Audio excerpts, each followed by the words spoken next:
Merci beaucoup. Merci beaucoup à la médiathèque pour l'invitation, pour cette conférence. On est suffisamment nombreux pour comploter entre nous, donc ça ira. Je m'appelle Sylvain Demouvet, je suis maître de conférence en psychologie sociale à l'université de Rennes 2, donc en Bretagne. Et je suis très heureux d'être ici parmi vous ce soir. Je disais que j'ai souvent l'occasion d'aller travailler en Belgique et je passe souvent juste à côté de Valenciennes. Je ne m'étais jamais arrêté parce que voilà, c'est au milieu de ma route et je suis très content d'être là parmi vous ce soir. Alors l'idée c'est d'essayer de vous présenter un petit peu, de discuter avec vous des thèmes qui sont vraiment à la mode aujourd'hui, du complotisme, des théories du complot. Donc comme c'était évoqué, j'ai prévu voilà, à peu près 45 minutes, une petite heure d'éléments sur les mécanismes, qui sont les complotistes, ce que c'est, etc. Et puis après, on pourra échanger. Donc si éventuellement vous avez vraiment une question pendant que je parle, n'hésitez pas, on n'est pas assez nombreux pour que je ne m'arrête pas. Mais voilà, il se peut que je vous dise qu'on en reparlera soit plus tard, soit qu'on en discutera ensuite. Donc peut-être pour commencer, déjà savoir de quoi on parle.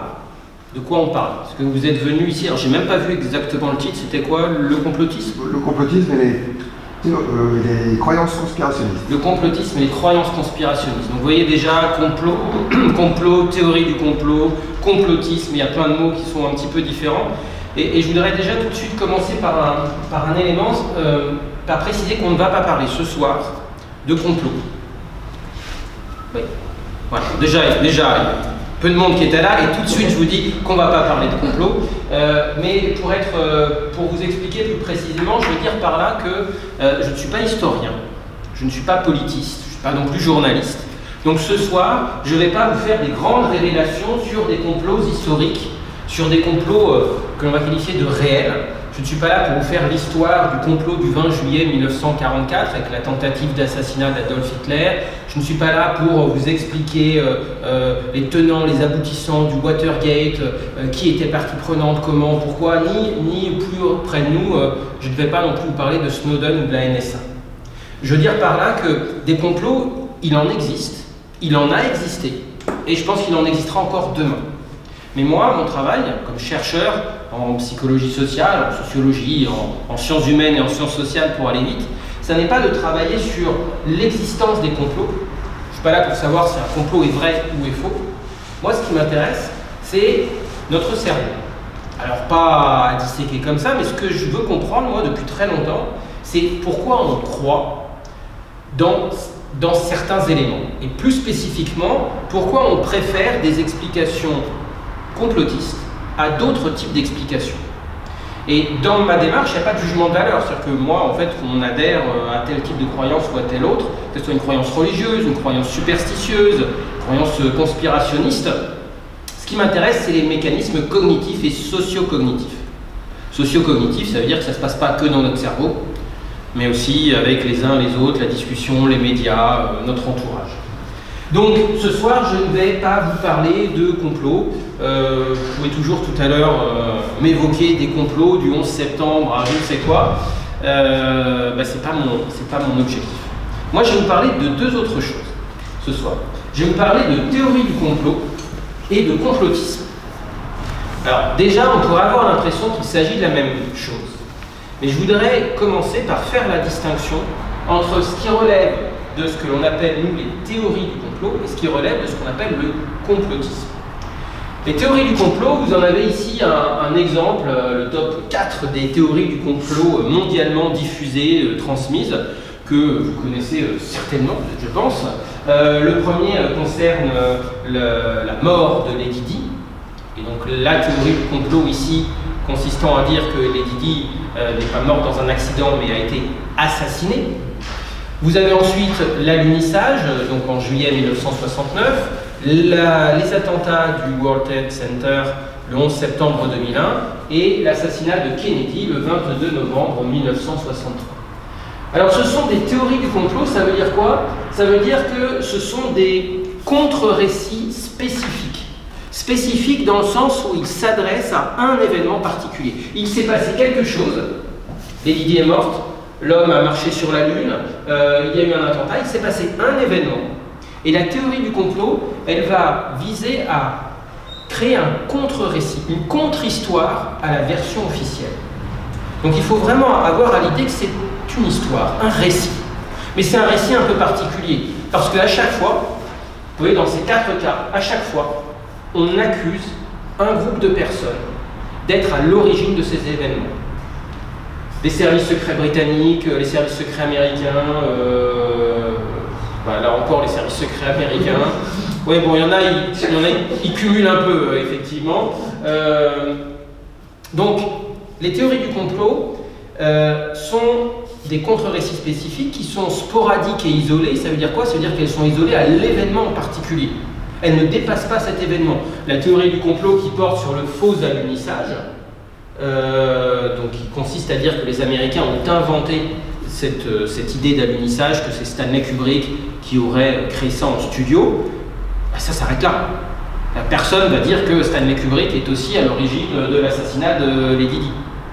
Ou alors ce sera une autre théorie, mais celle-là, je vous avoue que je ne la connais pas. Donc des contre-récits dans lesquels il y a ce qu'on appelle, nous, une réception passive. Ça veut dire que les individus, vous ou moi, on reçoit ces contre-récits-là. Un peu comme la version officielle. Je ne pense pas que dans la salle, il y ait quelqu'un qui ait été à l'origine de l'une de ces théories. Je ne pense pas non plus que vous avez participé à enrichir ces théories-là. En fait, vous les avez apprises, souvent un peu après l'événement. Et puis, l'adhésion, votre adhésion, là, ici, dans cette salle, votre adhésion, on pourrait faire un petit sondage, votre adhésion à ces théories-là va dépendre du contenu de la théorie. Par exemple, si je prends l'assassinat de Kennedy, et que dans un cas, je vous dis que Kennedy a été tué par des Martiens qui auraient débarqué sur la Terre et qui étaient un peu embêtés avec cette idée de la Lune et tout, après on allait découvrir leur existence, donc les Martiens ont tué Kennedy, je vois à vos têtes que je ne suis pas certain que vous adhériez totalement à cette théorie du complot. Par contre, si je vous dis que Kennedy n'a pas été tué par Lee Harvey Oswald, mais qu'en réalité c'est la CIA ou la mafia, ou qui vous voulez, qui est à l'origine, je vois des petits haussements d'épaule qui consisteraient à dire que peut-être il se pourrait. Ça veut donc dire que, ici, votre adhésion particulière à l'une de ces théories dépend bien du contenu de cette théorie. D'accord? Donc ça, c'est ce qu'on va appeler des théories du complot. On dit théorie, pas dans le sens scientifique, mais dans le sens de théorisation naïve. On essaye d'expliquer un événement. Et puis à l'opposé, à l'opposé, on verra après, excusez-moi, quelles sont les caractéristiques de ces théories du complot? Juste très rapidement, l'idée que les intentions cachées des conspirateurs sont néfastes, sont négatives, qu'ils vont tout faire pour cacher la vérité. Évidemment, a priori, les conspirateurs ne vont pas révéler la conspiration au monde. Donc ils contredisent la version officielle ou évidente, c'est cette idée de contre-récit, qui lie des événements qui n'ont pas de rapport évident entre eux pour construire une histoire. On est vraiment dans l'idée d'une théorisation naïve, autrement dit, on va prendre toute une série d'éléments qui sont parfois complètement disparates pour les lier entre eux et pour donner l'impression que tout a été pensé, que rien n'est dû au hasard. Vous savez, tiens, comme par hasard, qui peut subsister quand un événement se produit et que quand même on trouve ça très très étonnant.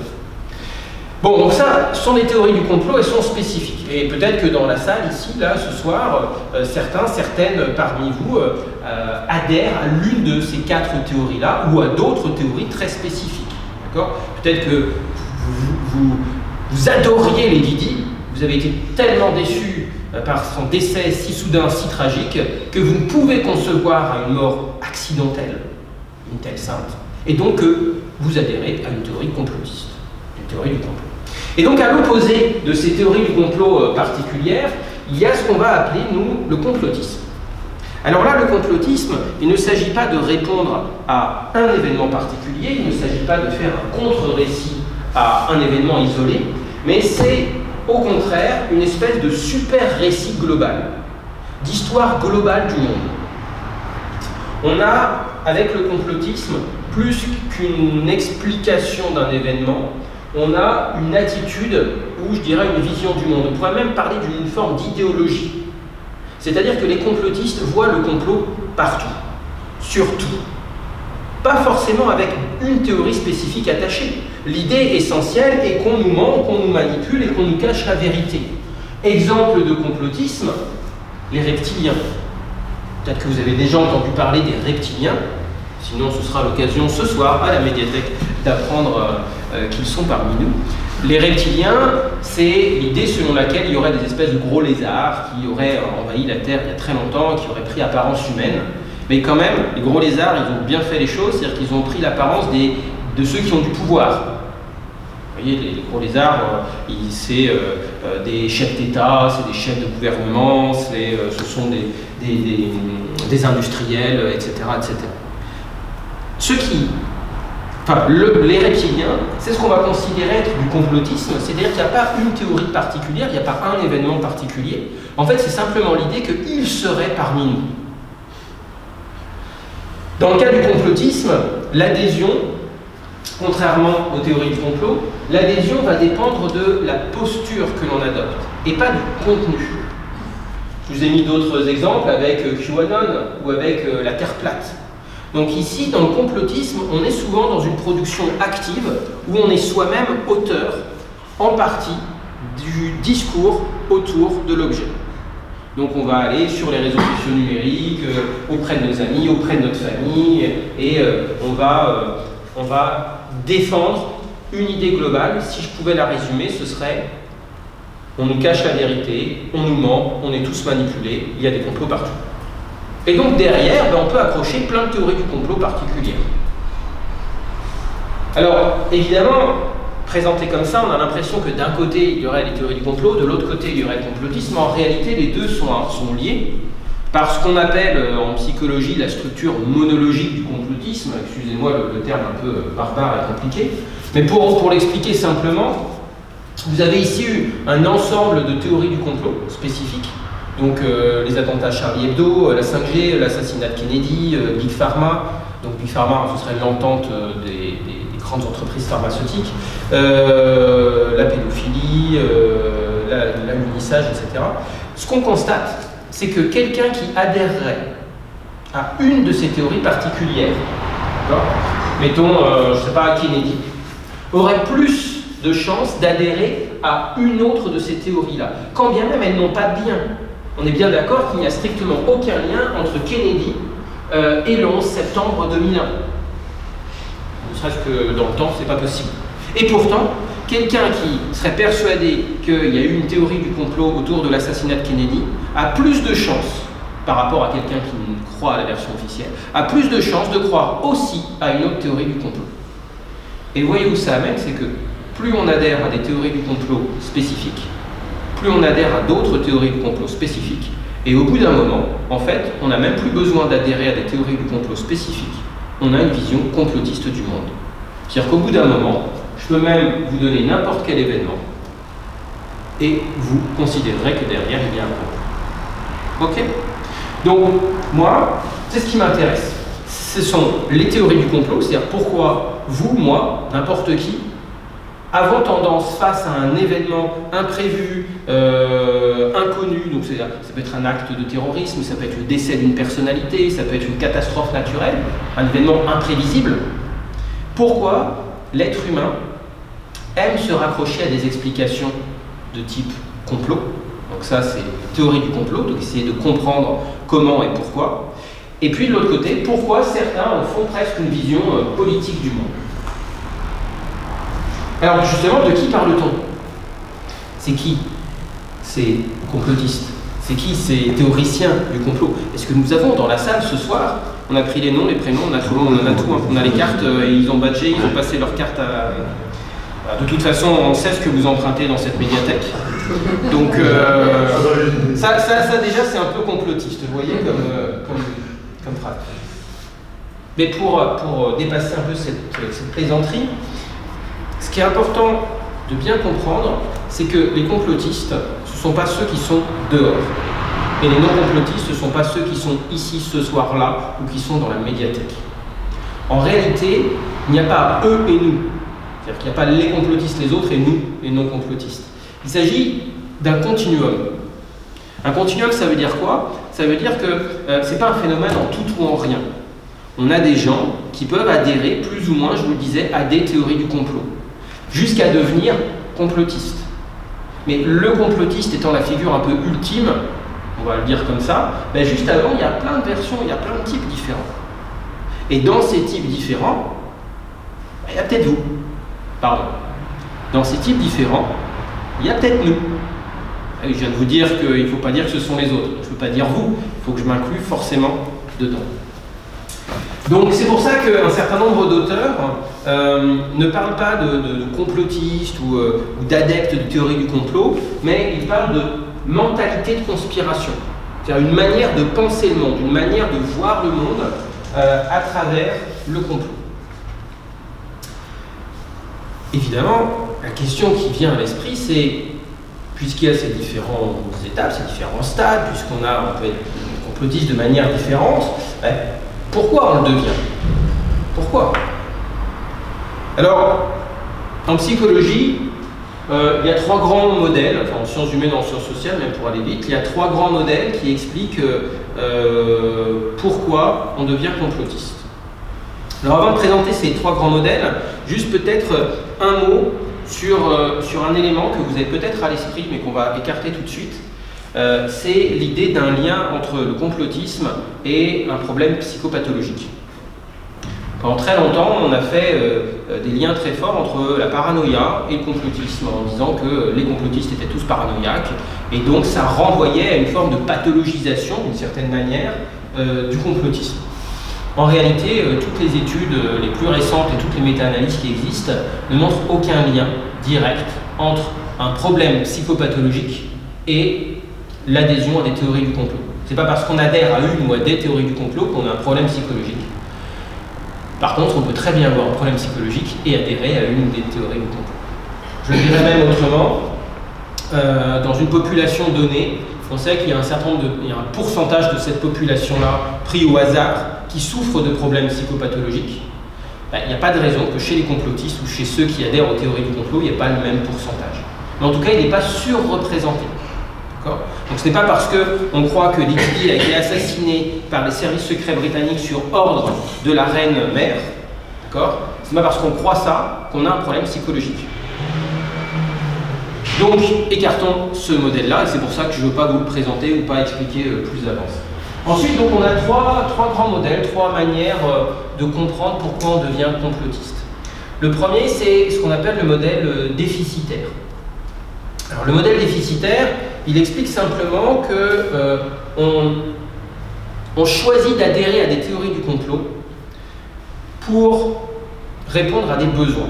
Ces besoins, ils sont de 3 types. C'est Douglas et Sutton qui ont repris ça. Il y a ce qui s'appelle les besoins existentiels, les besoins épistémiques et les besoins sociaux. Autrement dit, pour le dire beaucoup plus simplement, parce que face à une situation inédite, imprévue, je ne sais pas, prenons au hasard un virus qui arriverait comme ça, totalement imprévu. Vous voyez, quelque chose où on est sûr que dans cette salle, personne ne voit de quoi je veux parler. Ben, qu'est-ce qui va se passer? Rappelez-vous au début de la pandémie. On a besoin, vous, moi, tout le monde, on a besoin de sécurité, on a besoin de contrôle, on a besoin de comprendre ce qui nous arrive. Et donc, selon le modèle déficitaire, l'adhésion à des théories du complot proviendrait d'un besoin de compréhension du monde, d'un besoin de contrôle, d'un besoin de réduction de l'incertitude, vous voyez, d'explication, de donner du sens. J'ai besoin de comprendre. Et si vous vous souvenez, au début de la pandémie, que nous disaient les scientifiques? Ils ne savaient pas. C'est-à-dire qu'ils n'avaient pas de réponse. La non-réponse est totalement insatisfaisante. Quand on cherche à comprendre quelque chose et qu'en face, ceux qui doivent savoir, je veux dire, un scientifique, je n'ai pas mis la blouse blanche avec les petits stylos, mais c'est ça, vous voyez, le stéréotype du scientifique qui vous dit « je ne sais pas, mais je cherche ». C'est pas du tout satisfaisant. C'est même très insatisfaisant en termes de contrôle, de peur, de réduction d'incertitude. Rappelez-vous les premières courses que vous avez dû faire. Rappelez-vous, est-ce que je sors, qu'est-ce que je mets, est-ce que je mets un masque, est-ce que je le gèle avant, après On ne savait pas. La théorie du complot, elle a cet avantage de donner l'illusion, parce que c'est une illusion, l'illusion de retrouver un sentiment de contrôle sur la situation. En fait, Je sais, moi je sais. Les scientifiques ils savent pas si c'est un pangolin, ils savent pas, enfin, bref, ils savent rien du tout. Moi je sais. Alors je sais quoi? Ben, après derrière je dirais que c'est pas très important. Je sais que c'est une arme de destruction massive créée par les Chinois échappés d'un laboratoire. Je sais que c'est une tentative des laboratoires pharmaceutiques de refourguer un vaccin pour gagner plein d'argent. Je sais que finalement peu importe, vous voyez le je sais quoi. Simplement d'avoir l'impression que c'est pas l'inconnu. D'avoir l'impression qu'on sait où on va. Rappelez-vous le premier confinement, enfin, je dis le premier parce qu'on a su, parce que depuis on sait qu'il y en a eu d'autres, mais quand on était dans le premier confinement, on ne savait pas que c'était le premier confinement. C'était un confinement, chose inédite de manière mondiale. Là aussi, souvenez-vous de notre réaction lorsque l'Italie a confiné, juste avant nous. Bon, lors du confinement, si on se dit que c'est un complot, si on se dit que derrière, il y a une volonté de l'État de faire je sais pas quoi, eh bien, ça devient plus rassurant. On se dit, oui, bah, ok, il y a des gens qui ont pensé à ça, bon, c'est contre moi, d'accord, mais ils ont un plan, il y a un moment, voilà, ils vont peut-être éliminer une partie de la population, bon, bah, ok, très bien, c'est triste si ça m'arrive, mais voyez, comment on peut se rassurer finalement, avec pourtant des éléments qui personnellement, je trouve pas très rassurants. En tout cas, plus que le scientifique, qui ne donnerait pas de réponse. On a dans les besoins, nous disent Douglas et Sutton, on a aussi tout ce qui relève des besoins sociaux, le besoin d'appartenance, l'image de soi, le statut, ce besoin d'affiliation. Là aussi, quand on s'est retrouvé bloqué chez nous, à ne plus pouvoir sortir, mais c'est là. Mais on était reliés au reste du monde. Et qu'est-ce qu'on a fait? On est allé sur Internet, on a créé des liens, on a discuté avec des gens, on a fait des apéros Zoom.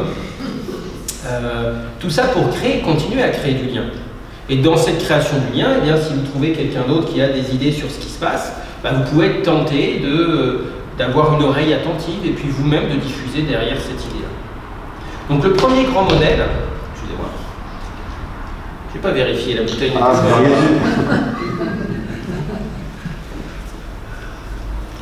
Il y aura une preuve.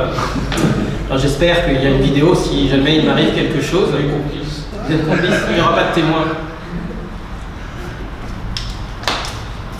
Ce premier modèle, il consiste donc à considérer que les croyances complotistes visent pour nous à répondre à des besoins qu'on va qualifier de primaires, enfin des besoins fondamentaux de l'être humain. D'accord? Ça c'est le premier modèle. Deuxième modèle, alors pourquoi je dis premier modèle et que je passe parce que vous voyez bien que ces besoins-là, on les a tous. Enfin, je pense que dans cette salle-là, tout le monde a besoin de sécurité, tout le monde a besoin de réduire l'incertitude, de pouvoir, d'appartenance, d'image de soi, tout le monde. Et pourtant, tout le monde n'est pas complotiste. Ça veut donc dire que ce modèle nous inciterait plutôt à interpréter des comportements complotistes, mais pas à les expliquer. Parce que sinon, tout le monde devrait être complotiste. Alors prenons un autre modèle qui, lui, va se centrer beaucoup plus sur le cerveau. Vous l'avez peut-être entendu en long, en large, on parlait tout à l'heure d'une chaîne de vidéo YouTube en particulier.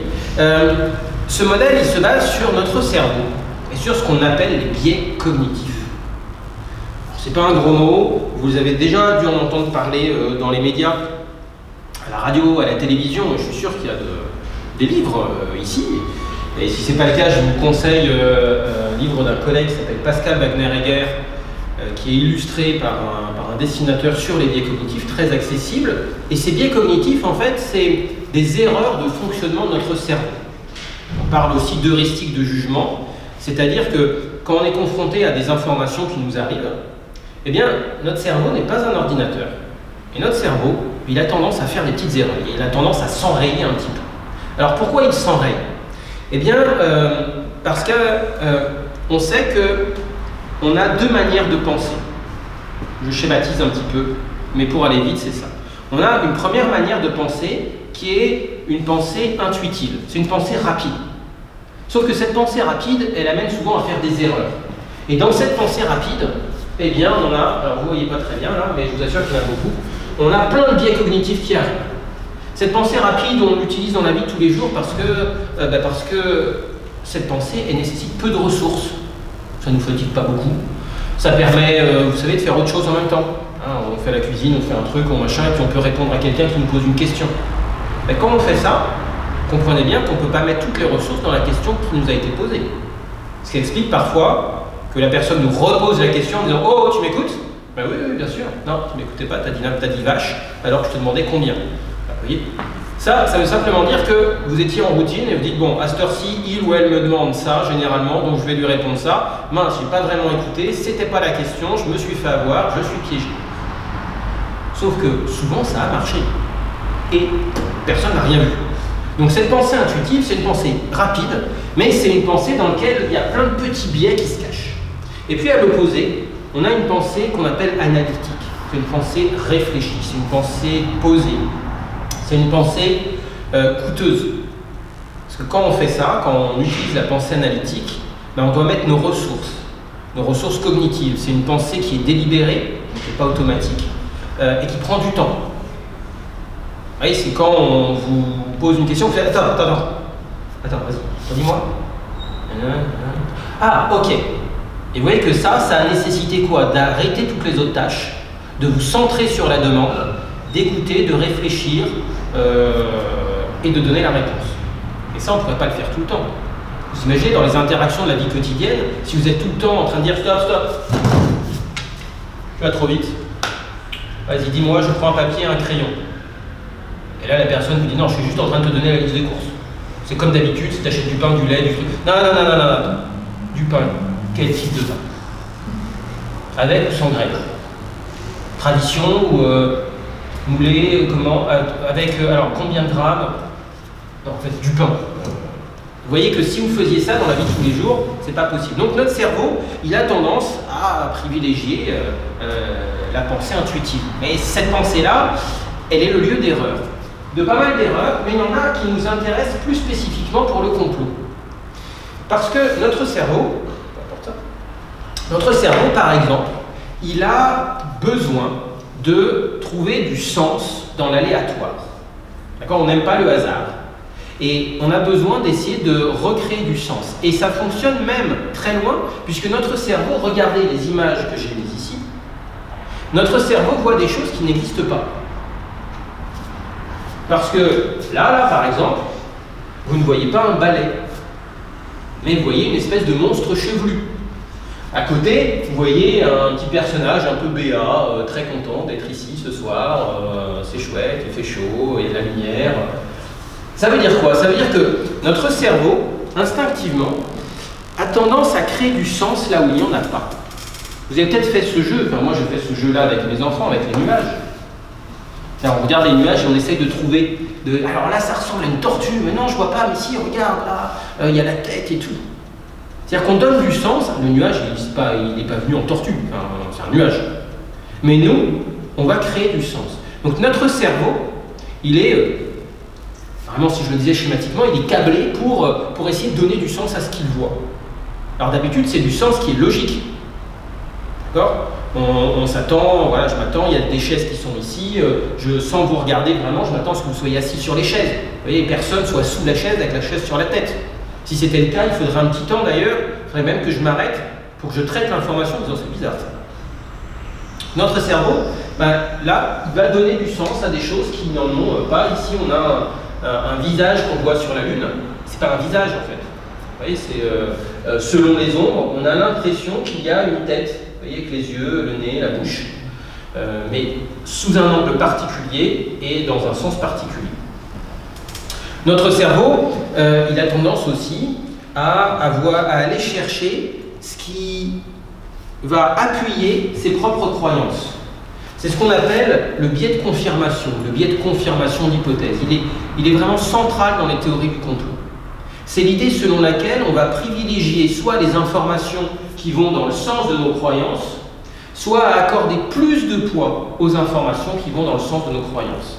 En gros, c'est un peu comme si vous arriviez ici à la médiathèque, que vous avez une question et que vous n'allez regarder les livres ou les revues que celles qui répondent à la croyance que vous avez dans la réponse à cette question. Et si on vous montre autre chose, non, ça ne m'intéresse pas ça. Non, enfin quand même, là ils disent autre chose, non mais je ne veux pas ça. Moi je sais que l'homme n'a pas marché sur la Lune, donc montrez-moi tous les livres qui le disent. Alors, je ne suis pas sûr qu'il y ait beaucoup de livres à la médiathèque, j'espère, qui prouvent que l'homme n'a pas marché sur la Lune. Par contre, il y a des accès à Internet, j'en suis sûr, et là, vous pourriez trouver des sites, des blogs qui vont dans ce sens-là. Et donc, se dire que tout ce qui est publié est faux, et donc privilégier ces éléments-là. Donc ce biais de confirmation d'hypothèse, il est extrêmement important. Vous voyez, ça consiste, regardez ici, on avait un article du Monde, accusé par des complotistes, la NASA nie avoir envoyé des enfants esclaves sur Mars. Bon, je passe l'information. Ce qui m'intéresse, c'est le post de Facebook, où quelqu'un met une photo et dit « Si la NASA prend la peine de démentir, c'est bien la preuve que ça cache quelque chose. » C'est-à-dire que la personne étant tellement persuadée que la NASA ment, nous manipule, qu'on n'a jamais posé le pied sur la Lune, que de toute façon la NASA invente tout, que si la NASA dément quelque chose, c'est bien une preuve qu'il doit y avoir quelque chose à cacher. Vous vous rendez compte de la difficulté qu'il y a à démontrer à la personne qu'elle a tort si elle considère que tout ce qui va dans son sens lui donne raison et que ce qui ne va pas dans son sens lui donne doublement raison parce que c'est bien la preuve qu'elle a raison. Vous êtes perdu, moi aussi, c'est normal. Le biais de confirmation d'hypothèse, c'est un biais contre lequel, vous, moi, on est souvent amené à lutter. Vous voyez, on se pose une question, puis on va chercher, on se dit, ah, là, je sais pas, peut-être que, vous voyez, on a une intuition, puis on va commencer à aller chercher, et si on en reste dans notre système 1 du cerveau, là, cette pensée intuitive, ben dès qu'on aura trouvé quelque chose qui confirme notre intuition, on va s'arrêter. Ah, ben voilà, j'avais raison. Vous voyez, il faut lutter pour se dire, non, peut-être que j'ai raison, mais je continue à chercher. Non, lui dit autre chose. Puis encore lui dit autre chose. Et là, ben, j'arrive à la fin, alors peut-être que j'avais raison, je suis universitaire, donc les universitaires pensent souvent qu'ils ont raison, mais quand même, ils vont plus loin et essayent de voir s'il n'y a pas des hypothèses alternatives. Donc là, on n'est pas enfermé dans le biais de confirmation d'hypothèse. Alors, les biais cognitifs, et puis de manière plus générale, donc les biais cognitifs, c'est vraiment intra-individuel, c'est dans chacun d'entre nous, dans notre cerveau. Mais on pourrait aussi parler des traits de personnalité. Est-ce que celles et ceux qui ont une estime de soi élevée ou faible sont plus complotistes? Le narcissisme, l'anxiété, j'en passe. Bon, pour aller très vite, tous les biais cognitifs et tous les traits de personnalité ne sont que très faiblement corrélés avec le complotisme et l'adhésion aux théories du complot. Ça veut dire quoi? C'est-à-dire qu'il y a des liens qui existent, mais ils sont très faibles. Et surtout, comme il s'agit de corrélation, on ne sait pas ce qui est la cause de l'autre. Par exemple, plus on a un niveau de narcissisme élevé, et plus on est complotiste. D'accord? Mais c'est une corrélation, ça veut dire que l'inverse est vrai aussi. Plus on est complotiste, et plus on a un niveau de narcissisme élevé. On ne sait pas ce qui est la cause de l'autre. Et surtout, cette corrélation, ce lien-là, en statistique, il est très faible. Ça veut dire que ce n'est pas le narcissisme qui va nous expliquer pourquoi certains sont complotistes et pas d'autres. Simplement, si je suis amené à rencontrer, à discuter ou à étudier quelqu'un qui adhérerait à une ou plusieurs théories du complot ou quelqu'un qui serait vraiment complotiste, statistiquement, cette personne-là, vous par exemple, désolé, au hasard, cette personne-là, statistiquement, a un peu plus de chances d'avoir tel trait de personnalité que son voisin. Et ça ne veut pas dire qu'il les a forcément. D'accord? Donc, l'entrée par les traits de personnalité, par une question de personnalité, ce n'est pas une bonne entrée. Ça veut dire qu'on ne peut pas définir un complotiste ou quelqu'un qui adhérerait à une théorie du complot par sa personnalité. C'est pas parce que certains ont une personnalité fragile, c'est pas parce que certains ont une estime de soi élevée, c'est pas parce que certains s'ennuient facilement, c'est pas la raison qui font qu'ils sont complotistes.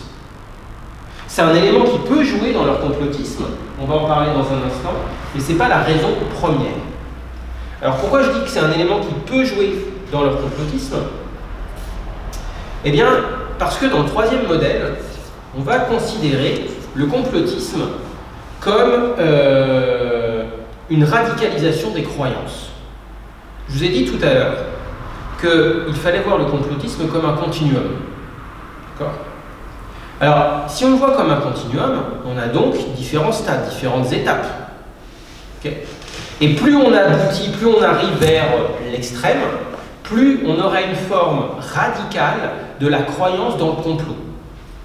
Peut-être que dans votre entourage, vous avez des gens qui adhèrent à une théorie du complot particulière. Les Didi, mettons. Ces gens-là, ils ne vous parlent que de les Didi. J'espère qu'ils vous parlent d'autre chose, mais ils ne vous parlent que du complot de les Didi. Si vous parlez d'un autre sujet, ils ne vous parlent pas de complot. D'accord ? Et puis vous avez peut-être dans votre entourage quelqu'un qui va avoir le complot partout, qui serait beaucoup plus complotiste. Lui, il va vous en parler tout le temps, constamment.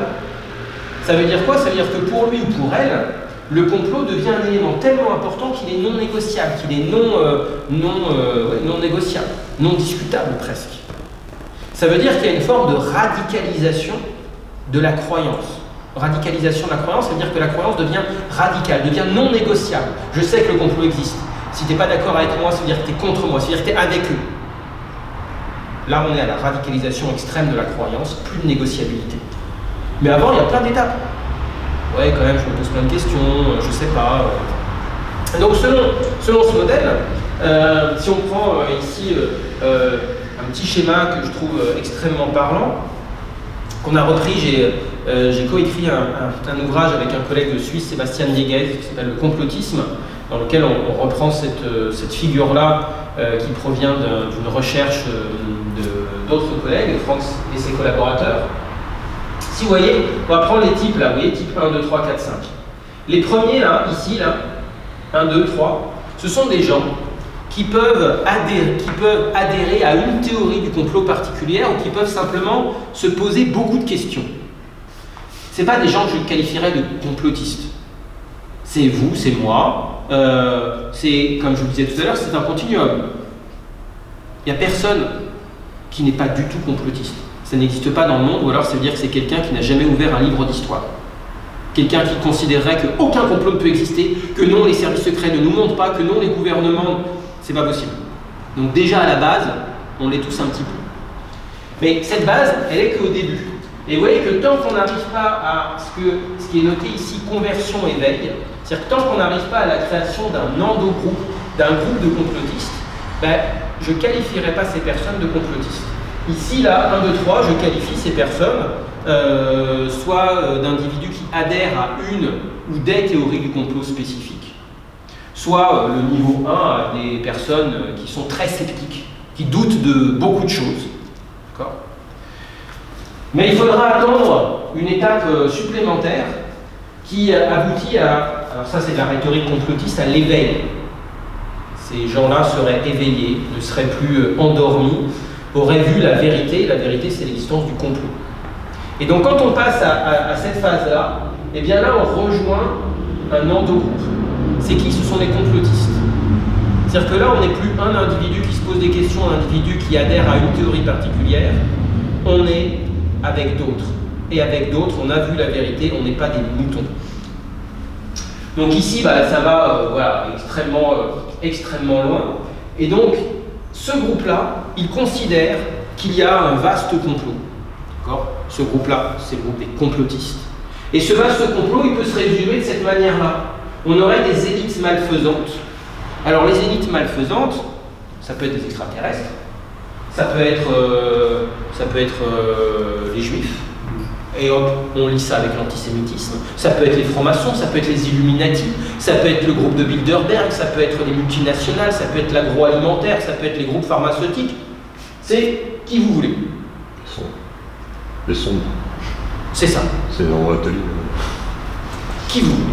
Et eux, cette élite malfaisante, en gros les conspirateurs, c'est eux qui sont à l'origine de tout. Eh bien ces conspirateurs, ils vont s'appuyer sur qui, sur quoi? Ils vont s'appuyer sur la police, sur la justice et sur les services secrets. La police, la justice, les services secrets vont, à travers la religion, à travers les jeux, à travers l'argent, à travers le divertissement, à travers les voyages, vont faire quoi? Eh bien, ils vont endormir, sédation et surveiller le peuple. Vous, moi. Et ça y est, les éveillés, les complotistes ont tout compris. Donc si je le résumais simplement, c'est ça l'idée. C'est que on va progresser au fur et à mesure. Enfin, progresser, on n'est pas obligé d'aller au bout non plus, c'est pas inéluctable. Mais quand on devient complotiste, c'est-à-dire quand on est dans cet endogroupe, on résume la société à ce modèle-là, avec l'idée que les autres sont les moutons. Les autres, on parle de l'exogroupe. En psychologie sociale, on distingue l'endogroupe, qui est le groupe auquel on appartient. Alors, il peut y avoir plusieurs endogroupes, d'accord, de l'exogroupe, le groupe ou les groupes auxquels on n'appartient pas. Il y a des journalistes aussi, non? Oui, tout à fait. Les médias ici. Tout à fait. Donc, l'endogroupe complotiste va s'opposer à l'exogroupe, les moutons, ceux qui n'ont pas vu le vaste complot qui existe. Alors, ce qui est intéressant dans ce modèle-là de radicalisation de la croyance, c'est que quand on arrive dans l'endogroupe, quand on est complotiste, finalement, on n'a plus forcément besoin de croire aux théories du complot. Alors ça peut paraître bizarre, mais comme c'est une attitude, une vision idéologique du monde, ben, en fait, les théories du complot, les histoires qu'on raconte, elles sont moins importantes. C'est un positionnement. L'État nous ment, je le sais, il nous manipule, moi je suis dans l'opposition, moi j'ai vu clair, et à l'intérieur, ben, moi je peux croire à n'importe quoi, ou ne pas y croire en fait. C'est-à-dire que les complotistes ici sont plus dans ce qu'on appelle une fonction de signal social. Je me fais reconnaître. Moi je suis comme vous. Moi je pense aussi que l'État nous manipule depuis des années. Ah bon? Pourquoi? Tout et n'importe quoi. C'est-à-dire que derrière, je peux développer des théories du complot qui même se contredisent. Je peux même dire l'inverse. Peu importe, puisque à la fin, l'élément qui est le plus important pour moi, c'est qu'on est manipulé par des conspirateurs. Le complot judéo-maçonnique, les Illuminati, un complot pédosataniste. Vous voyez que derrière, il y a des thématiques qui peuvent être différentes. Mais dans tous les cas, quand on est complotiste, quand on devient complotiste, c'est-à-dire quand on n'adhère pas à des théories particulières, mais quand on devient complotiste, l'objectif final, finalement, c'est une posture politique. Pas politique au sens de politicienne, j'ai ma carte du parti, mais politique au sens de vision politique du monde. Et à ce moment-là, un peu comme un militant politique, je peux prendre des arguments dans un sens ou dans un autre, peu importe, tant qu'ils vont dans le sens de ma croyance première, qui est que le complot existe. Prenons une illustration pour terminer. Pour essayer de voir comment tout ce que j'ai raconté peut s'articuler. Imaginons, pendant la pandémie, quelqu'un se fait vacciner et 2 jours après, il décède. D'accord? Alors, là, ce qui est déjà intéressant, c'est que ça peut être un cas réel ou un cas inventé. C'est-à-dire qu'on peut vous dire, oui, j'ai appris que quelqu'un était mort après être vacciné. Peu m'importe ici de la réalité ou pas du cas. D'accord? Mais imaginons que quelqu'un se fait vacciner le lundi et décède d'une crise cardiaque le mardi. Notre cerveau, biais cognitif, s'il raisonne un peu vite, s'il est en train de traiter une autre information à ce moment-là, bref, il peut faire ce qu'on appelle de la corrélation illusoire, de se dire que 2 événements qui se sont produits de manière très rapprochée dans le temps comme ça, eh bien, sont liés l'un avec l'autre. Ah, il s'est fait vacciner le lundi, il est mort le mardi, donc, il a été tué par le vaccin. Vous voyez que ça dépasse même la corrélation, parce qu'on en fait une causalité. Ça, c'est, voilà, notre cerveau peut très bien se dire, et ça nous arrive à tous, hein, quand on voit 2 événements qui se produisent très proches, très simultanément dans le temps, on a tendance à les associer, quand bien même ils n'ont aucun rapport entre eux. Donc imaginons que, je me dis que quand même, il est mort le lendemain de s'être fait vacciner, c'est pas normal. Enfin, face à la mort de quelqu'un, il n'y a personne qui va dire oui, bon, c'est la vie, tranquille, c'est pas grave. On est immédiatement dans c'est pas normal, je comprends pas. Et si on fait le lien avec le vaccin, ce premier état d'esprit du c'est pas normal, je comprends pas, en vient à un sentiment de colère et d'indignation. Et si s'était pas fait vacciner, si la veille il n'y était pas allé, il serait encore en vie. Et là vous voyez que vous ne pouvez être qu'indigné sur ce qui s'est passé. Donc vous allez commencer à chercher des informations. Vous savez ce que je disais tout à l'heure, on va voir les scientifiques, là on va chercher des informations.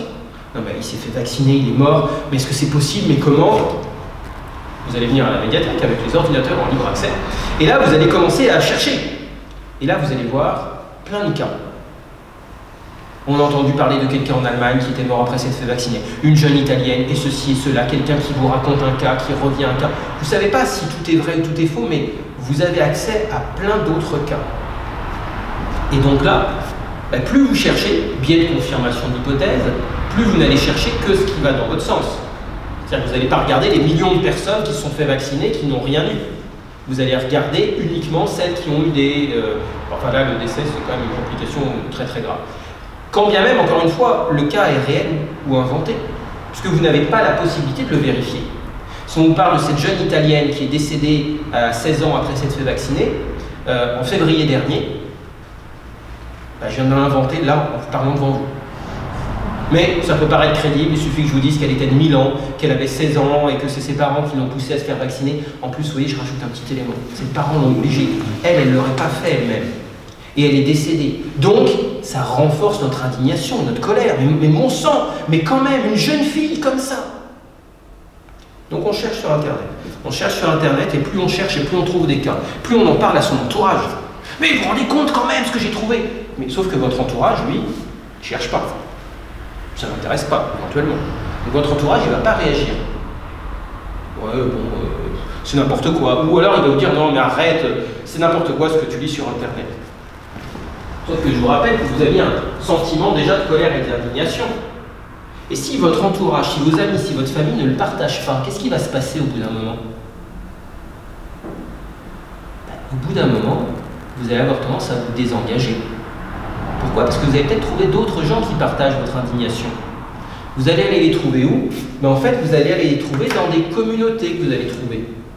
L'être humain est un être social par essence, il a besoin d'affiliation. Si ma famille, si mes amis ne comprennent pas qu'il y a un vaste complot, d'autres le comprennent. Et ceux qui le comprennent, ben, on peut discuter ensemble. Parce qu'eux, ils ont la même indignation que moi, ils ont la même colère que moi. C'est comme des sectes. Exactement, c'est une forme d'emprise, tout à fait, c'est une forme d'emprise sectaire. Sauf que là, il n'y a pas un gourou qui va vouloir vous soutirer de l'argent ou vous entraîner dans un groupe particulier. Oui, alors effectivement, pendant la pandémie, on a vu sur certaines chaînes YouTube un certain nombre de personnes liées à la santé qui ont essayé de vendre soit du temps d'attention sur leur chaîne, soit parfois même des formations ou même des appareils pour faire des fruits. Bon bref, donc il peut y avoir aussi une forme de gourou, d'emprise sectaire. Mais vous voyez que là, vous allez commencer à trouver des gens qui pensent comme vous. Et donc vous allez vous désengager au fur et à mesure de votre première communauté. Donc vous allez changer d'endogroupe. L'exogroupe devient l'endogroupe, l'ancien endogroupe, votre famille devient l'exogroupe. Ma famille ne me comprend plus. Moi, le nombre voilà, de personnes qui viennent, qui me disent bah, pendant la pandémie, mon père, mon grand-père, ma soeur, je ne sais plus quoi, bah, en fait, il y a un moment, là, voilà, elle a coupé les ponts. Impossible de lui parler. Et la discussion n'était plus possible. Ça, c'est le passage à l'exogroupe. Parce que cette personne-là, elle a trouvé des gens avec qui discuter. Et tout ça peut conduire, donc là, on va à ce moment-là partager des fausses informations en ligne. Pourquoi? Parce qu'on veut... L'idée, c'est pas de partager directement des fausses informations, l'idée, c'est de partager son point de vue. Donc on partage tout ce qu'on a, vous savez, comme un militant qui pourrait être amené à détourner un peu la vérité à partir du moment où il pense que l'idée derrière en vaut la chandelle, en fait. Ça peut même aller jusqu'à des manifestations plus ou moins violentes. On se souvient de quelques manifestations anti-vax qui ont pu dégénérer, où derrière, on a le comportement violent final, en quelque sorte.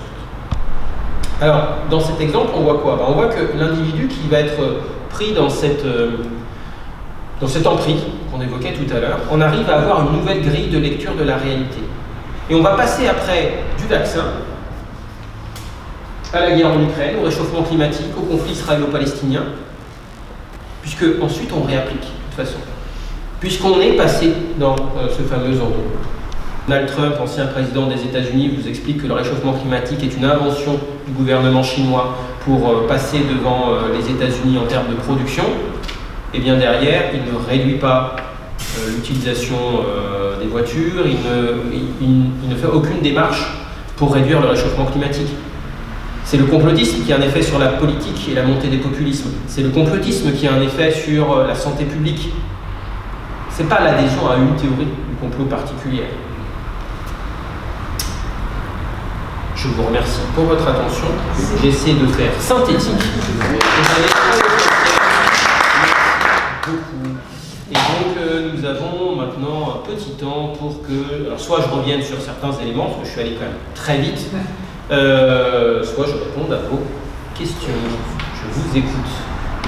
Ça, sur le populisme. Oui. Parce que c'est quelque chose qu'on entend quand même beaucoup dans les actualités et dans la politique en ce moment sur des sujets sensibles. Oui. Je vois qu'il y a un rapprochement avec le populisme, avec le populisme, parce que c'est très facile, sur un sujet un petit peu compliqué à résoudre, de donner des raisons, des explications très faciles. Alors, dans quel cas tombe-t-on dans le complotisme? Parce que c'est des débats comme en ce moment au niveau national, par exemple sur l'immigration, oui, où c'est tellement facile à traiter qu'on a tous des solutions qui sont radicales et qui vont tout faciliter, alors qu'on sait que personnellement c'est pas possible. Alors, oui. Oui, pardon. Bon. Non, mais juste pour le populisme, en fait, il va utiliser très souvent le complotisme à des visées électoralistes. L'objectif des hommes, des femmes politiques populistes, c'est de se faire élire, mais non pas de se faire élire avec un débat d'idées, mais de se faire élire en rassemblant le plus de personnes qui vont voter pour elle ou pour lui, souvent en simplifiant les débats. Et dans ces cas-là, le complotisme devient une stratégie politique parmi d'autres. C'est-à-dire qu'aujourd'hui, on voit un certain nombre, je ne citerai personne, mais on voit un certain nombre de femmes ou d'hommes politiques utiliser le complotisme comme stratégie électoraliste. C'est aujourd'hui, c'est parce que ça marche. C'est parce qu'en fait, ils ont en face d'eux des hommes et des femmes qui sont complotistes déjà. Et donc, ça va permettre de les attirer.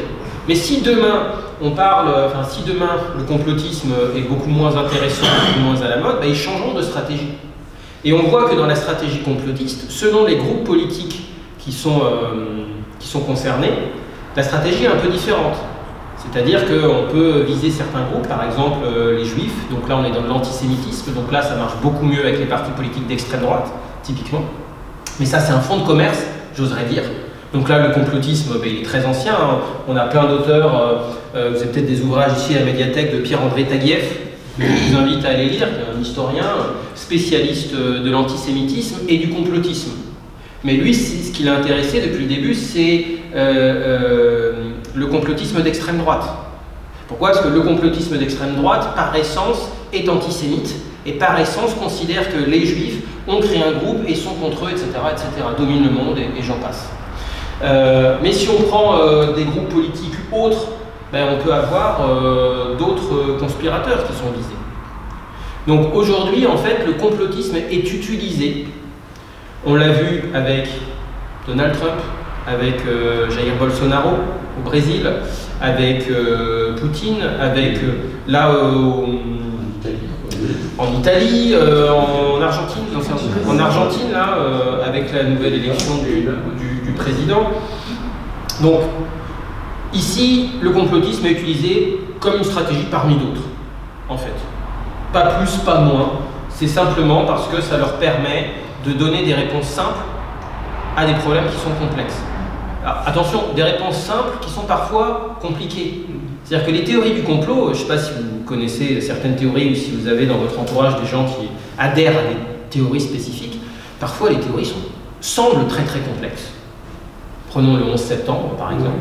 Parce que 11 septembre, j'aime cet exemple parce que c'est à la fois un complot. Le 11 septembre, c'est un vrai complot. Al-Qaïda, Ben Laden, c'est un complot. On ne commet pas un acte de terrorisme sans qu'il y ait complot. Et dans le même temps, sur le vrai complot, il y a une théorie du complot qui s'est greffée, vous expliquant qu'il n'y a jamais eu aucun avion sur le Pentagone, que tout a été inventé de toutes pièces, que c'est un faux attentat, etc., etc. Donc celles et ceux qui adhèrent à ce type de théorie-là, ils ont un tel récit qui paraît extrêmement complexe, avec plein de détails. 3000 architectes, soi-disant architectes qui... Ah voilà, ça y est, on a quelqu'un, vous voyez ici. Oui, non mais vous avez raison, avec des détails qui vont perdre, je pense qu'ils vont tous nous perdre, enfin moi qui m'ont perdu il y a déjà très longtemps. Mais en réalité, la complexité, elle n'est qu'apparente. Parce que leur idée derrière, elle est simple. C'est que l'événement auquel on a été confronté est un mensonge. Que sa réalité, en réalité, est une construction par des conspirateurs qui agissent dans le monde pour en tirer profit. Ces conspirateurs, bah, selon, voilà, souvent les juifs. Ça peut être effectivement les juifs, donc là on tombe très facilement, on glisse très vite dans l'antisémitisme, mais ça peut être aussi les services secrets américains, ça peut être les industriels, ça peut être le grand capital, ça peut être qui vous voulez. Donc derrière une complexité apparente, on a souvent une simplicité. On a un problème complexe, on donne une réponse simple, le complot, mais éventuellement on l'habille avec de la complexité. Je vais essayer de faire plus court dans mes réponses, sinon on va refaire une deuxième conférence. Est-ce que vous avez d'autres questions, d'autres remarques? Ce que je trouve fascinant, c'est le rapport à la vérité. Les complotistes, ils s'en foutent complètement de la vérité. Je prends l'exemple de QAnon, qui avait dit avant l'élection de Trump que si Trump venait au pouvoir, il allait mettre en prison la famille Clinton, tout le monde. Il est venu au pouvoir, il a mis en prison personne, et ça ne les dérange pas. C'est vraiment incroyable ça. Tous les complotistes, c'est ça. On leur prouve que c'est pas vrai, ils passent à autre chose. Ça ne les dérange pas parce que justement, c'est ce que je disais tout à l'heure, c'est que quand on arrive au niveau du complotisme, comme c'est une vision idéologique, une vision politique du monde, on n'a plus besoin d'adhérer forcément aux théories qui sont derrière. Donc on peut faire tout et son contraire. Si vous prenez quelqu'un qui adhère à une théorie particulière, ben, il adhère à une théorie particulière. Donc là, lui, il a un rapport à la réalité important. Si on prend Kennedy, et que vous pensez que ce n'est pas Lee Harvey Oswald qui a tué Kennedy, et que vous commencez à m'expliquer que la balle, quand même, c'est bizarre, elle a fait des détours, etc. Peut-être qu'il y a une hypothèse d'un deuxième tireur. Vous avez un rapport concret à la réalité. Vous pouvez dévier, modifier un peu la réalité, mais vous avez un rapport concret à la vérité. Si vous êtes complotiste et que vous pensez que de toute façon il y a des reptiliens, peu importe. La preuve, là tout à l'heure, je regardais, il s'est mis à plusieurs reprises. Dès qu'il y avait de la lumière, j'ai vu, il avait besoin de faire réchauffer son sang, c'est clair. Et puis là, il a un petit œil là qui. Oui, si on revient à ce que j'ai dit, on leur dit Trump n'a rien fait. Oui. Et ça ne les dérange pas. Non. Mais comment ça se passe dans leur tête? Mais parce que, en fait, vous êtes à un niveau de connaissance. Vous êtes en train de vous dire que si on me dit A et que je vous montre que A est faux, alors je vais croire dans B. Mais parce que vous raisonnez, parce que vous réfléchissez sous une, comme vous avez appris à l'école, c'est-à-dire dans une logique hypothético-déductive, mais un complotiste, c'est vraiment ce que je voulais vous faire comprendre, contrairement à quelqu'un qui adhère à une théorie de complot, il est passé à une vision du monde. Et donc pour lui, c'est une posture. Je parlais de signal social tout à l'heure. Une revendication. Moi, je suis complotiste. Je suis fier de l'être. Et donc, bah, ce titre, je peux croire tout et n'importe quoi. Pendant la pandémie, il y a un certain nombre de gourous là, sur YouTube qui ont fait des YouTube Live. Vous savez, ils sont face caméra et là, ils parlent et parfois, ça peut durer des heures. J'ai un collègue québécois, Martin Geoffrey, qui est spécialiste, qui s'est vraiment beaucoup intéressé sur Internet à ces YouTube Live et puis aussi au discours anti-complotiste. Mais pour l'instant, parlons que des complotistes. Et ce qui le frappait, et ce que j'ai vu aussi, ce que vous pouvez voir, c'est que quand vous écoutez quelqu'un vous parler pendant 3 heures, d'accord, pour vous dire que l'État vous ment, ben pendant 3 heures, il se contredit. Forcément, il raconte tout le temps machin, et il arrive à se contredire. Mais c'est pas grave en fait. Parce que ce qui est important, c'est pas tant le contenu exact de ce qu'il dit que sa posture. Sa posture étant, moi je connais la vérité. Donc on est aucune prise sur ce genre-là. Ben, pas directement. Si votre question de la prise, c'est de leur démontrer qu'ils ont tort, qui reconnaissent que ben oui, mais sauf qu'ils ne sont pas dans un niveau de connaissance d'un fait, ils sont dans une posture. Je sais pas si. Prenons le cas de la religion. Prenons le cas de la religion. Si vous croyez en Dieu, d'accord, si vous avez une foi en Dieu, ce n'est pas parce que je vais essayer de démontrer un élément concret qui est faux, qui n'existe pas, que ça va remettre en cause votre foi, parce que c'est une foi. Donc pour vous, c'est une posture. Elle dépasse le fait que lui, il ait fait ceci, il ait fait cela, c'est autre chose. C'est pour ça que je voulais vraiment faire la distinction entre le complotisme comme vision idéologique et les théories du complot. En gros, quelqu'un qui serait de gauche ou de droite, c'est pas en lui démontrant qu'un élément de gauche ou de droite est faux ou a conduit à des morts ou à etc. Tu vas dire ah mais là, autant pour moi, ah mais franchement non, mais alors je vais changer tout de suite, alors là je vais devenir de gauche ou de droite selon ce que j'étais avant. C'est pas possible. Soit il va réinterpréter, soit il va vous accuser. Ah non mais vous me dites ça mais parce que vous êtes de votre camp, Voilà, donc déjà la discussion n'est pas possible. Soit il va intégrer en disant oui, bon, et alors c'était une erreur, soit il va, enfin, peu importe, puisque c'est sa position qui compte. Alors que si vous êtes avec quelqu'un qui vous dit que, je sais pas, l'eau me paraissait vraiment très bizarre, elle a un goût très bizarre, je proposais, on va prendre des verres, on va tous goûter, ben, voilà, on peut objectivement me dire que non, c'est moi qui suis bizarre, l'eau elle n'a pas de goût bizarre. Voilà, je pourrais même peut-être arriver à le reconnaître au bout d'un moment, oui, peut-être que c'est moi, peut-être que c'est la fatigue, je sais pas quoi. Mais là, c'est pas ça. Là, ce serait de dire que je suis fondamentalement contre l'eau. Voilà, on m'a obligé à boire de l'eau, et je suis contre. D'ailleurs, on cherche à m'empoisonner. Ben là, vous allez, c'est pas en me démontrant qu'elle a un bon goût ou un mauvais goût que vous me changerez. D'autres questions, remarques? Bah, c'est pour ça que ça m'étonne qu'on ne réussisse pas à tracer un portrait robot du complotiste. Je parlais tout à l'heure. Le trait de caractère que vous avez. Je sais qu'il n'était pas particulier à des noms ou à tout. Tout à l'heure, j'évoquais les anti-vax, très rapidement. Les anti-vax. On m'a souvent demandé, mais c'est quoi un anti-vax? Vous pouvez me décrire le portrait robot d'un anti-vax? Le seul point commun de tous les anti-vax, c'est d'être contre le vaccin et la vaccination. C'est tout. Pourquoi? Parce que derrière, vous avez des gens d'extrême droite, d'extrême gauche, vous avez des écolos, vous avez des centristes, vous avez des gens religieux, des gens non-croyants, vous avez en fait des scientifiques, vous n'avez aucune caractéristique. Pourquoi? Parce qu'en fait, ce qui les lie, c'est autre chose. Dans le complotisme, c'est la même chose. Alors ce serait évidemment très rassurant de se dire, voilà, on a réussi à identifier un portrait robot, un profil du complotisme. Par exemple, au début on disait, ben voilà, c'est les jeunes. Parce que ça, c'est le modèle, c'est un peu dans le modèle déficitaire aussi, enfin, c'est dans le modèle du déficit de l'information. On se dit que ceux qui propagent des fausses informations, c'est qu'ils n'ont pas assez de connaissances sur les vrais. C'est les plus âgés. D'accord? Ben oui, effectivement. On a des complotistes qui sont très très fortement complotistes et qui pourtant ont un âge parfois avancé. C'est pas... Alors, chez les plus jeunes, on a souvent plus de diffusion des théories du complot. Et parce qu'il y a plus facilement accès aussi aux réseaux sociaux numériques, ça ne veut pas forcément dire plus d'adhésion. Donc il n'y a vraiment pas de portrait robot, pas de profil type. On peut trouver, comme je disais tout à l'heure, des corrélations, mais qui sont à chaque fois très faibles. C'est pour revenir sur cette notion du rapport à la réalité,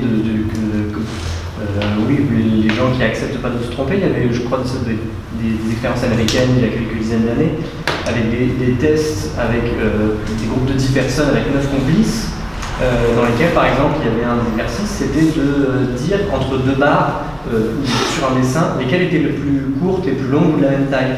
Et en fait, les chercheurs qui faisaient ces expériences-là se sont rendus compte qu'avec l'aide de 9 complices qui se mettent à dire des choses complètement absurdes, et qu'une barre qui est de manière tout à fait évidente beaucoup plus courte et l'autre beaucoup plus longue, en fait on arrivait jusqu'à dans certaines proportions 7 personnes sur 10, 9 personnes sur 10 à les faire adhérer au reste du groupe et qui se mettaient à dire des choses complètement aberrantes parce que tout le monde autour d'eux le faisait. Attention, les autres membres du groupe, donc ça c'est ce qu'on appelle le conformisme, les autres membres du groupe ne disaient pas n'importe quoi, parce que si les autres disaient n'importe quoi, ben personne n'aurait suivi. Ce qui était important, c'est que les autres membres donnaient la même fausse réponse. Ce qui induisait l'autre en erreur et ce qui l'amenait au bout d'un moment à dire bon bah... Là, dans ce cas-là, tu voudrais être complotiste pour avoir raison en fait. Non, c'est pas ça. Non, en fait, là, cette expérience, elle a été faite à plusieurs niveaux. Ce qu'elle montre, c'est qu'il y a du conformisme quand pour la personne, il n'y a pas d'enjeu. C'est-à-dire que les lignes, en gros, si vous faisiez l'exercice, vous n'avez strictement rien à faire des lignes. Donc il y a un moment, si tout le monde voit que la ligne A est de la même grandeur que la ligne B, alors que vous, pour vous, elle est plus grande, bon, vous allez lâcher. Vous allez lâcher, puis vous n'allez peut-être pas avoir envie de vous faire remarquer, là, oui, on n'est pas très très nombreux, vous n'avez peut-être pas envie de vous faire remarquer comme celui qui donne une autre réponse. Donc vous allez lâcher, parce qu'il n'y a pas d'enjeu. Mais si maintenant on faisait la même chose sur un sujet avec un fort enjeu, ben là je vous assure que le conformisme ne serait pas aussi fort. Parce que là, vous n'accepteriez pas de lâcher. Vous n'accepteriez pas de dire non, mais en fait, ils n'ont rien compris, moi je suis sûr de ma réponse. Sur une question de ligne, c'est pas important. Puis après, il y a aussi la question du nombre qui compte. Milgram, dans les années 60, donc Stanley Milgram, il a fait des études que vous connaissez peut-être sur la soumission à l'autorité en envoyant des faux chocs électriques. Mais dans les années 60, il a fait une autre étude que j'aime bien, moi. C'était dans les rues de New York. Et avec des compères, il demandait soit 1, 2, 3, 4, 5, 10 compères de s'arrêter à un endroit de la rue et de regarder tous à un endroit, vous voyez, ça vous est déjà arrivé, ça vous êtes en train de vous promener, vous voyez quelqu'un qui est comme ça là. Qu'est-ce que vous faites? Généralement, alors, soit ce qu'on fait souvent, c'est qu'on passe discrètement puis on jette un petit coup d'œil. Bon, ça, on va faire ça s'il y a une personne qui regarde. Jetez le petit coup d'œil. Mais si maintenant vous avez 3 ou 4 personnes qui sont là en train de regarder, je suis sûr que ici, là, vous ne ferez pas que jeter un petit coup d'œil. Vous risquez même de vous arrêter et de regarder qu'est-ce qui se passe. Mais ce que Milgram montre, c'est que s'il y a trop de monde qui est fixé comme ça à regarder, ben les gens s'arrêtent. Les gens trouvent que c'est pas normal. Franchement, il y a un truc, c'est bizarre, je sais pas ce qui se passe, mais c'est ça.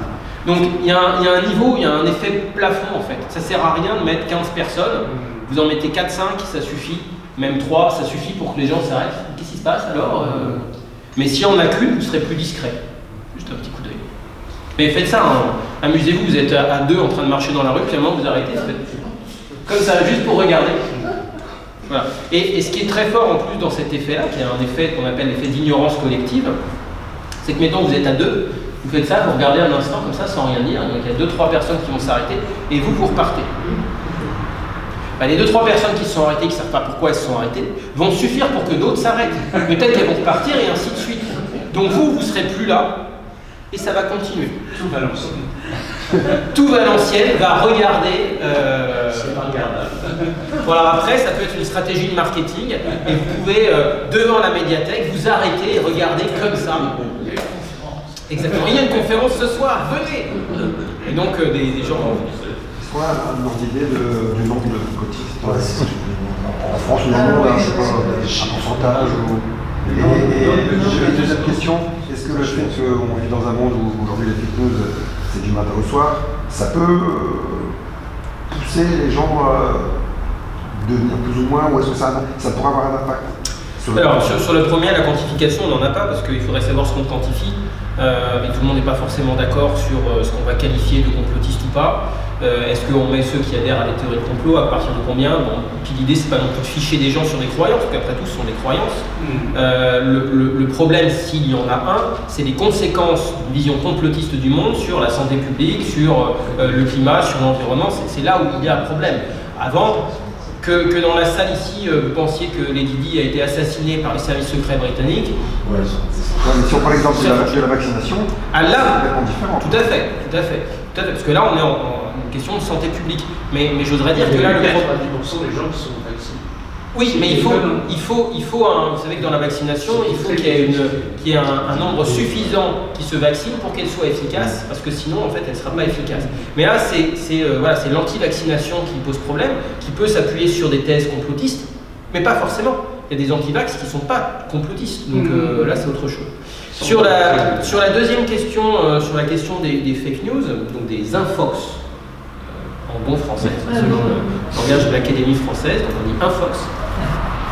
Fausses informations, les fake news, oui, il y en a de plus en plus. J'aurais tendance à dire que ça ne changera rien pour les complotistes, puisque déjà c'est leur vision du monde, donc ça ne fait que renforcer. Là où ça peut avoir un effet, c'est sur les gens qui sont intermédiaires, c'est-à-dire que ceux qui sont totalement opposés, il n'y a pas de souci, mais sur les intermédiaires. Le fait d'être constamment bombardé d'informations, je vous parlais de notre cerveau tout à l'heure, si on ne traite pas bien la source, on peut être amené, parfois même de bonne foi, à diffuser une fausse information. Et là, vous avez votre entourage qui dit « non, mais t'as vu ce que t'as diffusé là ? Ah mais non, j'ai pas fait attention. » Parce que, je ne sais pas si vous avez des réseaux, si vous avez des comptes sur des réseaux sociaux, X, anciennement Twitter, Facebook, Instagram, TikTok, que sais-je encore, il vous est peut-être arrivé, de toute bonne foi, de rediffuser quelque chose sans vous en rendre compte. Enfin, vous savez ce que vous aviez fait, mais vous n'avez pas eu le temps de faire bien attention.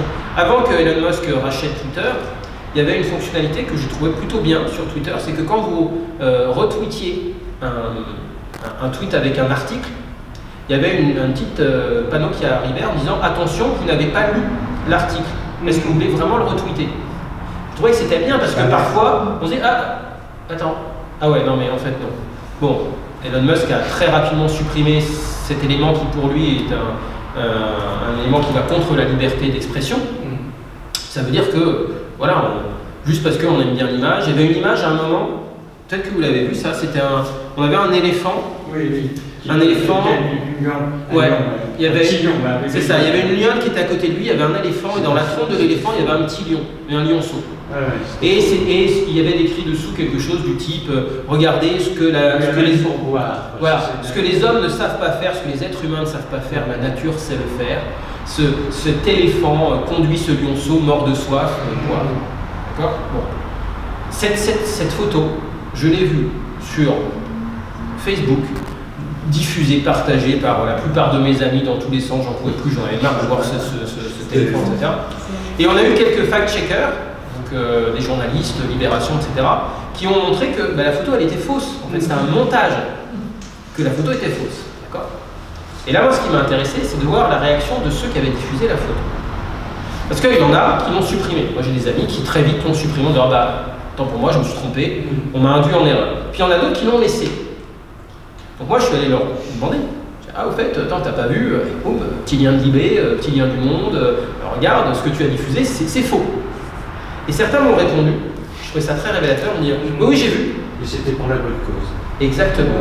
J'ai vu, je sais que c'est faux, mais j'aime le message derrière, donc je le laisse. Ah bah oui, mais c'est quand même grave.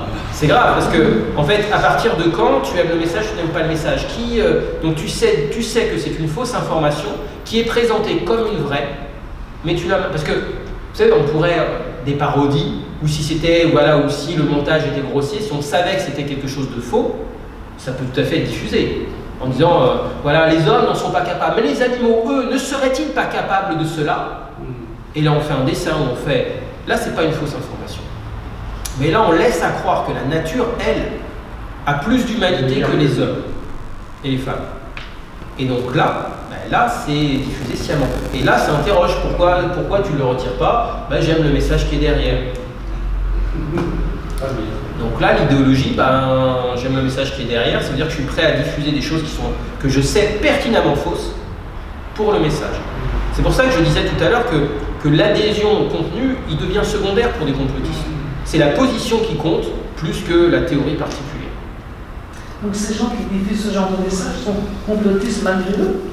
Alors là, en l'occurrence, ils ne sont pas complotistes parce que... Non, enfin, ils pourraient l'être. Ils pourraient l'être. En fait, ils ne sont pas... comment dire? Il y a plein de niveaux. C'est-à-dire qu'il y a la diffusion délibérée, volontaire, d'une fausse information pour tromper, intentionnelle.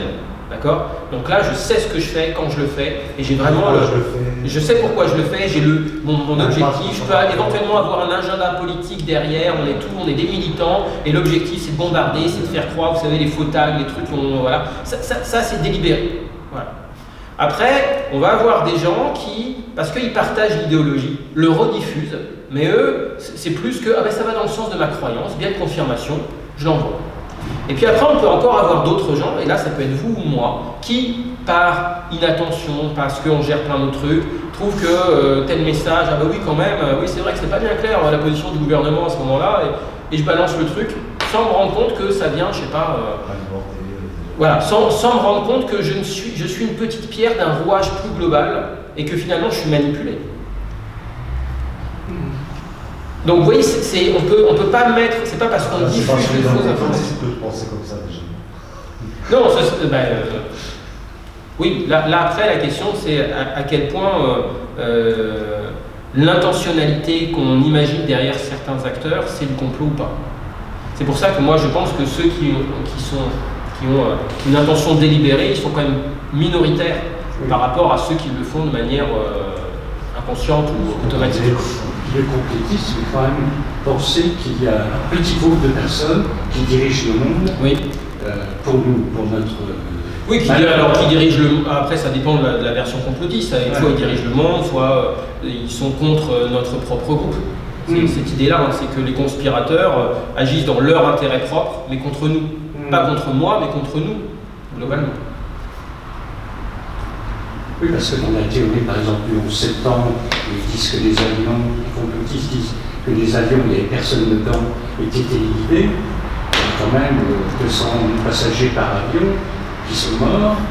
Ça fait Quelle preuve? Avec la famille, ça fait Quelle preuve? personnes. Quelle preuve vous avez qu'ils sont morts? Oui.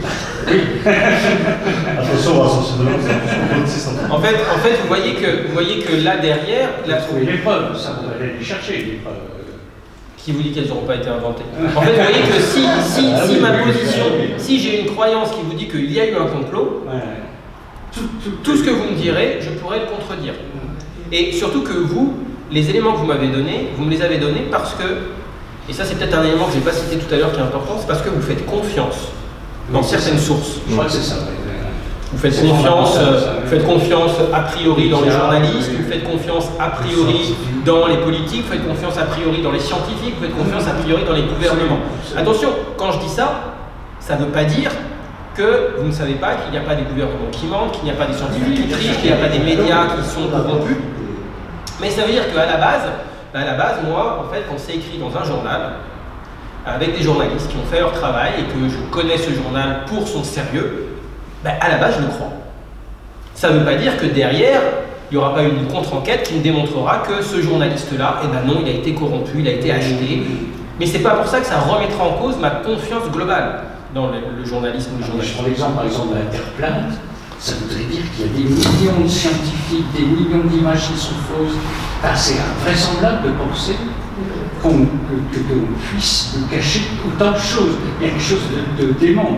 Oui. On est proche de la folie. Oui, non, c'est pas de la folie parce que je suis pas sûr, moi, je suis pas sûr qu'il y a vraiment des gens qui croient que la Terre est plate. Je crois que c'est une posture qui est différente, c'est-à-dire que le fait de dire que je suis platiste, que je crois que la Terre est plate, c'est que je pousse presque à l'extrême l'idée qu'on nous ment. C'est-à-dire que si on arrive, rendez-vous compte, si on arrive à nous mentir sur la forme de la Terre, c'est tellement gros que ça veut dire que derrière on nous ment sur tout le reste. Donc c'est pas tant est-ce que j'y crois vraiment ou pas. Vous voyez, c'est pas comme si je vous demande vraiment la couleur de la chaise. C'est un truc tellement exubérant. Et c'est pour ça que je suis pas sûr que vraiment il y ait des personnes qui croient dans ça. Oui, mais c'est pas parce que vous déclarez croire à quelque chose que vous y croyez. Défendre une idée et y croire vraiment. Moi je peux très bien. Vous voyez bien que si vous me faites un sondage. Si vous me dites par exemple pour qui allez-vous voter à la prochaine élection présidentielle, vous voyez bien que ma réponse, elle peut être soit dans vraiment je veux voter pour lui ou pour elle, ou soit dans quel est le message que je veux faire passer. Et si je vous dis que je vais voter pour lui ou pour elle, mon idée c'est que dans votre sondage, on voit que il ou elle prend plus de poids. C'est pas forcément pour celui ou celle que je vais voter. Parce que si je vous donne le nom de mon petit candidat ou ma petite candidate... L'attention que je veux... Oui. Si je vous fais passer un questionnaire et que je vous demande si vous croyez dans une série de théories du complot, je sais pas, vous risquez peut-être là de dire non. Mais peut-être que en fait. Mais je vais pas le dire. Si par exemple je vous demandais de vous lever et de me dire si vous pensez que Lady Di a eu un accident, qu'elle a été tuée par les services secrets, là il n'y a pas beaucoup d'enjeux. Donc quelqu'un pourrait me dire oui, mais moi j'y crois parce que telle et telle raison. C'est pas grave. Si maintenant on prend des choses plus impliquantes, vous pourriez très bien le penser, pas le dire. Vous pourriez même aller plus loin, même dire quelque chose publiquement que vous ne pensez pas. Donc c'est pour ça qu'il faut faire attention aussi au sondage quand on voit tant de personnes croient que la Terre est plate, tant de personnes croient que l'homme n'a pas marché sur la Lune. Non, c'est tant de personnes ont déclaré être en accord avec l'idée que l'homme n'a pas marché sur la Lune. Mais en plus ces questions-là, c'est des échelles. Donc de 1 à 7 par exemple. 1 je ne suis pas du tout d'accord, 7 je suis tout à fait d'accord, 2, 3, 4, 5, 6. Et c'est réduit dans les sondages souvent entre ceux qui croient et ceux qui ne croient pas. Ouais, mais pourquoi 5, 6, 7 s'ils iraient ensemble? Le 5, vous allez me dire il est plutôt du côté du 7, mais il est 5, il est plutôt au milieu, et 4, 5, il ne sait pas trop. Et souvent on va dire oui, 4, 5, 6, 7 c'est en même temps, puis 1, 2, 3 c'est de l'autre côté. Donc attention à l'interprétation. Attention à l'interprétation des sondages et à l'interprétation de ce que vous pourriez voir dans les médias sur tant de Français, tant d'Européens sont complotistes parce qu'ils ont répondu à un questionnaire. On peut en plus avoir une position de provocation. Alors on me demande moi tout ça? Ouais. Oui. Oui, parce que je sais qu'on ment. Ou oui, parce que tiens, de toute façon ton questionnaire il est nul. Nous on sait en sciences humaines, en sciences sociales, il faut faire attention aux réponses auto-rapportées, c'est-à-dire la personne qui répond directement à la question. Il faut essayer de lui en poser plusieurs pour créer des faisceaux d'indices en quelque sorte pour avoir son attitude, sa croyance. C'est pas parce que si je vous demande, c'est pas, je sais pas, est-ce que vous êtes pour ou contre la tauromachie? Bon, c'est un hasard, parce que je suis pas sûr qu'il y ait beaucoup de tauromachie à Valenciennes. Pas tellement, non, c'est pas les coqs. Ah oui, ceci dit, bon alors mais je vais rester sur les taureaux. Si je vous demande si vous êtes pour ou contre la tauromachie, vous pouvez me dire que vous êtes pour ou contre. Mais en fait, il faudrait plutôt que je vous pose plusieurs questions qui me permettent à la fin de déduire votre position vraiment vis-à-vis de la tauromachie. Parce que là, vous pouvez me dire, voilà, non, je suis contre parce que je n'aime pas les violences aux animaux. Sauf que là, déjà, vous voulez me parler des combats de coqs.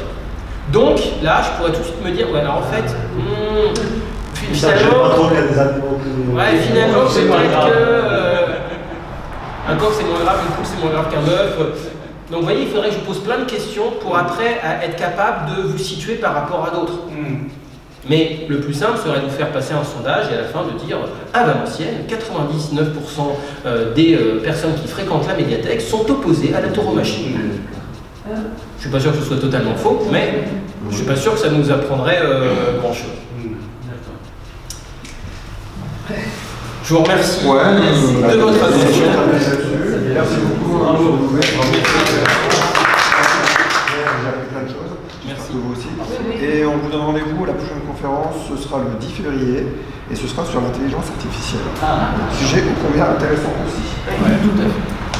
Avec des liens avec le complotisme et les fake news et les fausses informations. Le 10 février, c'est un samedi.